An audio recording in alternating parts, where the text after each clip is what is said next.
Psalm 53, vers 1 tot 7.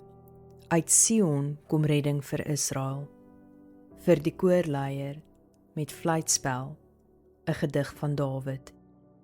Net 'n dwaas sê in sy hart, daar is geen God nie. Hulle is bedorwe en hulle dade is boos.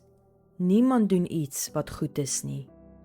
God kyk neer vanuit die hemel oor die hele mensegeslag, om te sien of daar een is wat verstandig is, een is wat God dien. Maar nee, almal het weggedraai, almal het bedorwe geword, niemand doen wat goed is nie, nie eens een nie. Sal die boosdoeners nooit leer nie.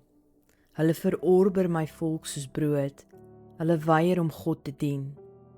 Angs sal hulle daar beetpak, skrik soos nooit tevore nie.